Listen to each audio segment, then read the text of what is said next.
मैंने कहा कोई बात नहीं, काम हो जाएगा, इतना तो चिंतन कर रही है ना बापूजी का, लोगों का चिंतन नहीं हो रहा है, बापूजी का तो चिंतन हो रहा है ना, बस अब बापूजी तेरी डोरी संभाल लेंगे। और ठीक ऐसा ही हुआ। एक बार जेल में कोई व्यक्ति बापूजी के पास गया, एक भाई गए थे, सज्जन थे, भक्त थे,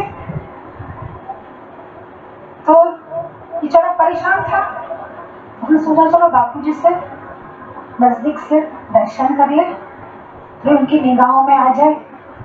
शिष्य गुरु के पास जाए बहुत जरूरी है, पर इतना ही आवश्यक नहीं है कि शिष्य सिर्फ गुरु के पास बाहर से ही जाता रहे। भीतर से शिष्य गुरु के अंतरतम के जो अनुभव है, गुरु के जो अनुभव है, वो शिष्य अपने भीतर स्थापित कर ले, ये भी बहुत ही जरूरी है। शिष्य जाए गुरु के पास, मना नहीं, जाना ही चाहिए, परंतु भीतर से भी ऊपर उठना चाहिए, भीतर से वो स्थिर दृष्टि से ऊपर उठना चाहिए, भीतर से वो लौकिक दृष्टि से ऊपर आना चाहिए। जब चेतना के स्तर में नहीं पहुंचेगा तो कैसे संसार में जीतेगा, कैसे संसार में चलेगा, कैसे गुरु को समझेगा। इसलिए चाहिए कि शिष्य अपनी गहराइयों में भी जाए, भीतर भी यात्रा शिष्य को करनी चाहिए। यात्रा करने के लिए जब तक सेवा साधन भजन है भाई, वो तो करते ही है, परंतु वो भक्त ने कहा बापूजी जेल में जाकर मेरे सब नियम छूट गए। बापूजी ने कहा क्या?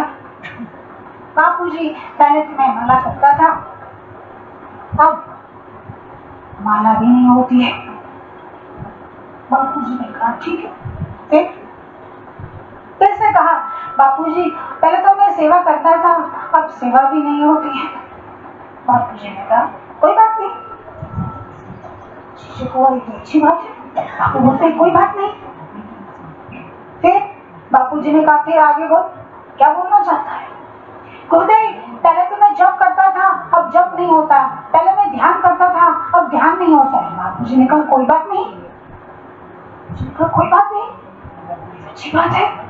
शिष्य ने फिर बोला बापूजी पहले जप तप व्रत अनुष्ठान सब करता था, अब धीरे धीरे सब कुछ छूट गया, अब कुछ नहीं होता है। बापूजी ने कहा कोई बात नहीं। शिष्य को बोला कि मैं कुछ बताऊंगा तो गुरु मुझे डांटेंगे, फटकारेंगे, तेरा पतन हो जाएगा, कुछ ना कुछ बोलेंगे, कहेंगे। अरे तो कुछ नहीं बोल रहे हैं बापूजी, तो बोल रहे कोई बात नहीं। अब शिष्य का चेहरा थोड़ा उदास हो गया, सिर झुक गया। बापूजी ने कहा क्या हुआ रे, आगे कुछ बोलना है क्या? तो बोलते हैं गुरुदेव अब क्या बोलूं, मैं तो कुछ करता ही नहीं हूँ। तो गुरुदेव ने कहा कोई बात नहीं। तो गुरुदेव मेरा पतन तो नहीं हो जाएगा ना? अरे बेटा कोई बात नहीं, कुछ नहीं होगा, एक बात बता। तो शिष्य ने कहा क्या गुरुदेव? बोलते तू मुझे याद तो करता है ना? बोलते हाँ बापूजी याद तो आपको करता ही रहता हूँ, घंटा 2 घंटा होता है आपकी याद आती है, कभी कभी तो सांस सांस में आपकी याद आती है। तो बोलते कोई बात नहीं, फिर नियम छूट जाता है तो कोई बात नहीं, सेवा नहीं होती है तो भी कोई बात नहीं, जप नहीं होता है तो भी कोई बात नहीं, तो मेरा चिंतन तो करता है ना, दिन में एक बार भी करता है कि नहीं? बोलते कि हाँ बापूजी कई बार हो जाता है। बोलते बस फिर काय चिंता करता है, क्या मुंह लटका के खड़ा है, आनंद से जा, यहाँ से भी जा तो माल लेके जा। अर्थात बापूजी के पास देखो कोई भी जाता है निराश व्यक्ति भी, तो उसको उत्साह बढ़ देते हैं, उसके प्राण में संचरित हो जाते हैं शक्ति के रूप में, और नया उत्साह बल भक्ति कुछ मार्गदर्शन उसको मिल ही जाता है। हर शिष्य में प्रविष्ट वो गुरु की कृपा करती ही है, गुरु की कृपा ही ऐसी होती है। शिष्य जाता है तभी अनायास ही गुरु की कृपा उस शिष्य में प्रविष्ट अनायास हो जाती है। ऐसा नहीं कि ये मेरा भक्त है, मेरी साधना भजन करता है तभी मैं उनकी कृपा, उन पर अपनी कृपा बरसाऊं, ये माला जप नहीं करता है तो उन पर अपनी कृपा नहीं बरसाऊं। नहीं नहीं, क्योंकि गुरुदेव की दृष्टि अर्थात आत्मदृष्टि से सर्वज्ञ होती है। गुरु चाहते हैं इस शिष्य का कल्याण कैसे हो जाए, इसकी उन्नति कैसे हो जाए। गुरुओं के हृदय में कभी भी शिष्य के लिए अमंगल की भावना नहीं होती, किसका अनर्थ हो जाए। शिष्य जाता है तो बस कुछ न कुछ पाता है, क्योंकि गुरुदेव जाता है। पाता है कब? जब वो दाता होता है। हम सबसे पाते हैं क्या? सामने वाले से। वो दाता है नहीं तो हम क्या पाएंगे? संसारी व्यक्ति के पास भी हम जाएंगे तो क्या पाएंगे? क्या दे देंगे? रोटी देगा, कपड़ा देगा, मकान देगा, ज्यादा से ज्यादा 2-4 दिन अपने पास रखेगा, मान सम्मान दे देगा, इतना ही देगा। क्या देगा? जो सब छूट जाने वाला है वो ही देगा। और सदगुरु दाता इसलिए कि जो नहीं छूटने वाला है उसका ज्ञान करा देता है, वो दे देता है, इसलिए दाता है। और दाता इसलिए कि वो तुमसे कुछ नहीं लेता है और बिना मांगे ही सब कुछ देता है, इसलिए वो दाता है। दाता इसलिए कि दिए बिना वो रहता नहीं है, इसलिए दाता है। दाता इसलिए है कि सदगुरु को ही दाता कहा है, दूसरे किसी देव को दाता नहीं कहा है। देखो, ब्रह्मा एक काम करते हैं, विष्णु जी एक काम करते हैं पालन का, शिव भी एक काम करते हैं, मानते हैं ना, सृजन, पालन पोषण, संहार। परंतु हमारे सदगुरुदेव, एक सदगुरुदेव ऐसे है कि 3 देवों का काम अकेले ही करते हैं। करते हैं कि 3 देवों का काम। ये लोगों ने तो देवों ने तो अपना अपना काम डिवाइड करके रखा है। जो ब्रह्मा जी काम करेंगे, विष्णु जी उसमें हस्तक्षेप नहीं करते, शिव जी भी उसमें नहीं करते जब तक ब्रह्मा जी नहीं कहते।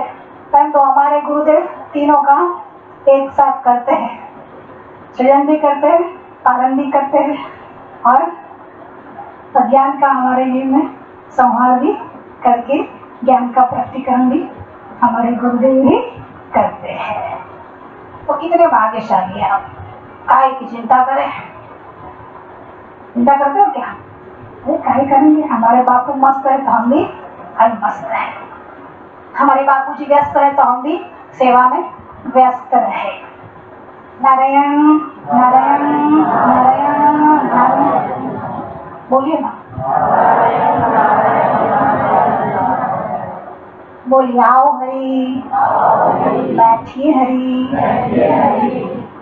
भूख लगी है हरि, नहीं हरि, नहीं ना जी, ना जी हरि कि हाँ जी हरि, ना जी हरि, ना जी हरि। तो फिर बैठिए हरि, तो हम जाते हैं हरि।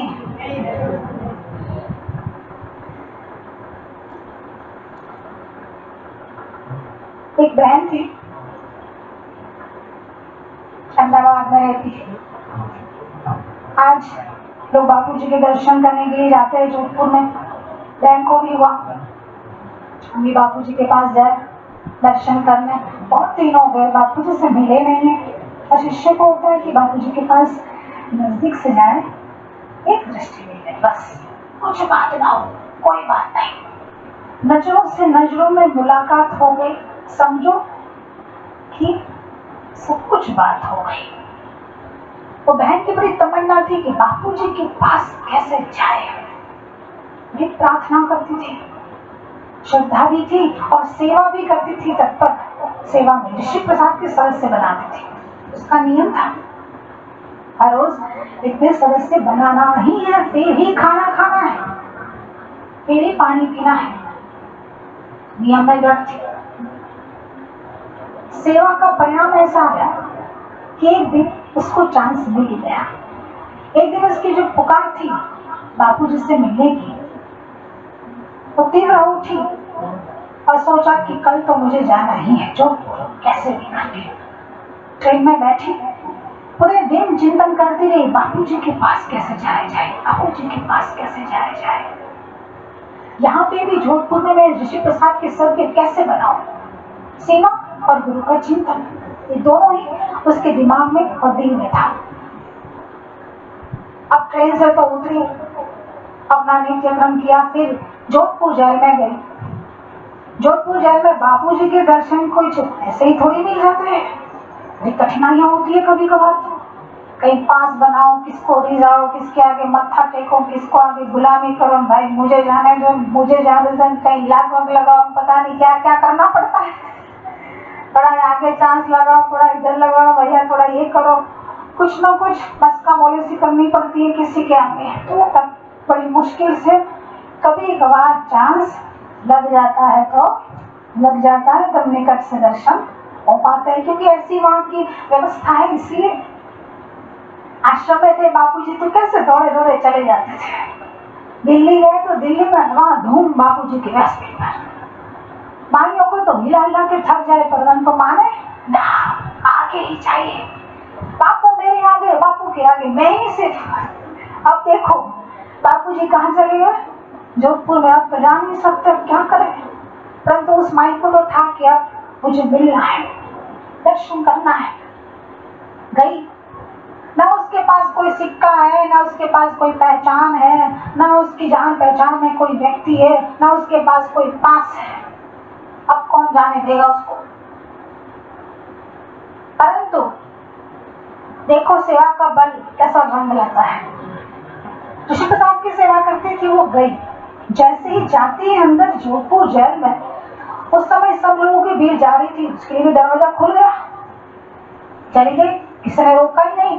अब वहां पे क्या है, जोधपुर जेल का बड़ा गेट है, देखते हो ना, बड़ा गेट। कौन कौन जाके आए बताइए, हाथ ऊपर कीजिए।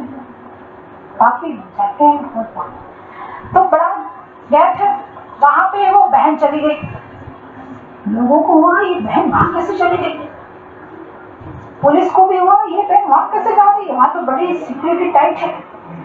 परंतु वो बहन चली गई, किसी ने उसको रोका नहीं, किसी ने उसको टोका नहीं, किसी ने उसका नाम पूछा नहीं, किसी ने पूछपरछ की नहीं कि बहन तू कहाँ से आई, कहाँ जा रही है, किसको मिलने जा रही है। वो तो जा रही है सेवा के बल से सीधे बापू जी से मिलने, ऋषि प्रसाद की सरस से बनाना है और बापू जी के दर्शन करने हैं, बस गई।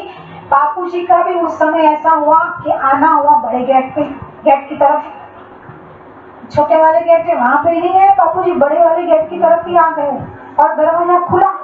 दरवाजा जैसे खुला, बापू जी का थोड़ा बाहर आना हुआ और बहन का थोड़ा अंदर जाना हुआ। जैसे ही बहन ने बापूजी को देखा और बापूजी ने उस बहन को देखा, बापूजी ने पहला ही प्रश्न किया कि बोल तू कैसे आ गई, ये तेरी ऋषि प्रसाद की सेवा का ही फल है कि तू यहाँ डायरेक्ट आई है, किसी ने तुझे रोका नहीं, किसी ने तुझे टोका नहीं। बोल सच्ची बात है ना। तो बहन की आंख में तो गदगद आंसू आ गए, हृदय गदगद हो गया, आंखों में आंसू आ गए। बोलते कि हाँ गुरुजी, मुझे किसी ने रोका नहीं, मुझे आश्चर्य लग रहा है, मेरे लिए गेट खुल गया, मेरे लिए यहाँ आई तो बड़ा गेट भी खुल गया, और यहाँ तक कि बापूजी ने स्वयं साक्षात चल के सामने से बात की, मैं तो कुछ बोल भी नहीं पा रही। गुरुदेव ने कहा ये है तेरी ऋषि प्रसाद की सेवा का प्रत्यक्ष फल, सेवा का फल साक्षात दर्शन हो जाते हैं। इसका मतलब ये नहीं कि हमने इतनी सेवा की तो हमको दर्शन होना ही चाहिए, ये भाव रख के मत जाइए। सेवा का फल अमोघ है, अकथनीय है। सेवा कीजिए स्वामी की प्रसन्नता के लिए, वो दर्शन दे चाहे न दे, चाहे मरमाहित कर दे, चाहे लात मार दे, चाहे ठुकरा दे, चाहे बात करे चाहे ना करे, परंतु हमारा सिर्फ और सिर्फ लक्ष्य होना चाहिए गुरु की सेवा और गुरु की भक्ति। जितना हो सके हम अपना समय, कीमती समय भगवान के चरणों में अर्पण करें। पक्की बात है ना। कीमती समय अर्पण कर दिया आपने, कर दिया, अच्छी बात है, बहुत ही अच्छी बात है। अर्पण किया है ना, तभी तो बैठे हैं। अब देखो, देखिए भैया मेरे पास अभी मुरझाया हुआ फूल है, जब मैं आई थी तो खिला हुआ फूल था। आप किसी से प्रेम करती होंगी, या किसी से आपका प्रेम हो गया है, या हुआ होगा जीवन में, भाई बहन से, दोस्त दोस्त से, माँ पिता से, माँ बेटी से, बाप बेटी से, या सहेली सहेली से, या पति को पत्नी से, तो कभी न कभी किसी ने आपसे प्रेम किया होगा, तो आपने किसी को क्या दिया होगा, फूल तो दिया ही होगा। या टीचर को, या माता को, या पिता को, या गुरु को, या भगवान को। तो फूल देते हैं तो क्या मुरझाया फूल देते हैं क्या? नहीं देते हैं ना। भगवान के चरणों में जाते हैं तो मुरझाया फूल तोड़ के देते हैं क्या? नहीं देते ना। क्यों? खिला हुआ फूल सब कोई पसंद करता है, पसंद करता है ना। तो ये खिला हुआ फूल था, तो खिला हुआ फूल भगवान के आगे दिया जाता है।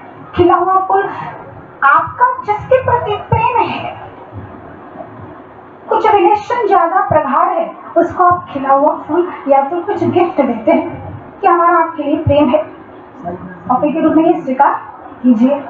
ठीक है, समझ लो। अब मुरझाया फूल को भगवान को भी नहीं देते, नहीं आप किसी को, किसी अच्छे व्यक्ति को जिसके साथ आपका बहुत फ्रेंडशिप है, उसको नहीं देते आप मुरझाया फूल। आप खिले हुए फूल को ही देना पसंद करते हैं। ठीक उसी प्रकार परमात्मा भी खिले हुए, जिसका जीवन है, वो जीवन यदि कोई परमात्मा को अर्पण करता है, खिला हुआ जीवन, तब परमात्मा उस पर बहुत ही प्रसन्न होता है। आपकी आयु देखिए, ये फूल खिला कब? जब पहले तो कली थी ना, पहले तो कली थी, कांटों में कली खिली थी, कली में से फूल खिल गया, फिर कुछ समय के बाद वो मुरझा गया।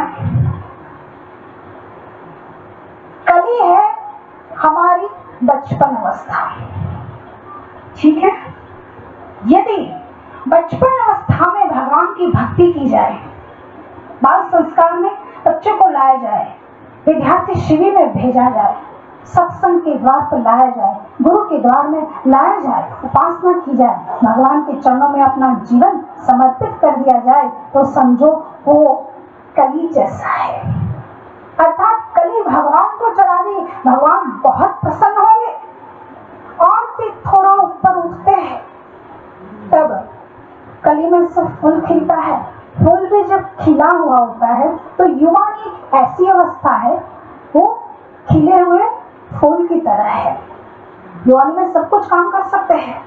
वो समय, युवानी का समय जिसने सदगुरु को सौंपा, युवानी का समय जिसने अपने भगवान के लिए अर्पित किया, भगवान के चरणों में शीश झुका दिया, भगवान के चरणों के अनुसार जैसे बताते हैं शास्त्र संत, वैसा जीवन बिताया, तो समझो युवानी उसने अपनी सार्थक कर दी। भगवान ने आपके खिले हुए फूल को स्वीकार कर लिया।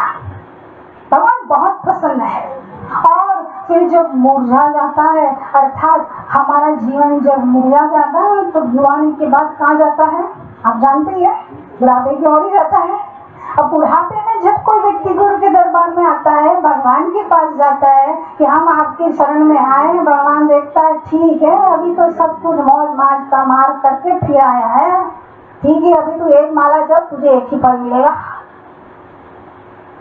पहले कली क्यों नहीं, कली थी तब तो क्यों नहीं आया, छोटा था तब क्यों समर्पित नहीं हुआ, खिला हुआ फूल था तब क्यों नहीं, अब मुरझाया फूल मेरे को चढ़ाने आया है, तो भगवान क्या पसंद करेगा बताइए? देखो आप ही बोलते नहीं। तो अपने बच्चे को जब कली जैसा बन जाए, जन्म ही दिया, थोड़ा बड़ा हुआ ना हुआ, भगवान के चरणों में समर्पित कर दीजिए, उनको भक्ति के संस्कार में लगा दीजिए, तो भगवान प्रसन्न होंगे। ऐसे भगवान की भक्ति करने वाले भक्तों की रक्षा स्वयं भगवान करते हैं। प्रहलाद देखो ना, कली जैसा था ना, प्रहलाद ने बचपन में भगवान की भक्ति की, मीरा ने भी बचपन में भगवान की भक्ति की, नरसिंह मेहता ने जन्म से ही भगवान की भक्ति की, तो भगवान प्रसन्न हुए। अब बचपन नहीं दे सको तो कोई बात नहीं। देखिए बहनें मेरी, भाई मेरे, बचपन में भक्ति करना, अर्थात एक माला करोगे ना बचपन में, कोई बच्चा प्रहलाद की उम्र जितना, यहाँ तो बहुत छोटा है, फिर भी आके बैठता है ना, समझो उसकी एक माला 100 माला के बराबर होगी। और जवानी में जब तुम एक माला करोगे ना, तब आधी माला हो जाएगी, 50 माला के बराबर फल मिलेगा आपको। अर्थात जवानी में जब जीवन अर्पण करोगे, सदगुरु के चरणों में, भगवान के चरणों में अर्पित करोगे, तब आधा फल मिलेगा। परंतु बुढ़ापे में जब अर्पित करोगे, अर्थात बुढ़ापे में जब भक्ति भावना करोगे, एक माला करोगे कलयुग में, तो शायद एक माला का एक ही फल मिले। हाँ, क्योंकि वो मुरझाया हुआ फूल है, भगवान पसंद करे चाहे ना करे, परंतु फिर भी फल तो मिलेगा, थोड़ा देर से मिलेगा। इसलिए हमें प्रयत्न पूर्वक चाहिए कि हम खिले हुए फूल की तरह अपनी जवानी को भगवान के चरणों में समर्पित कर दे। फिर बाकी का काम भगवान स्वयं उठाता है।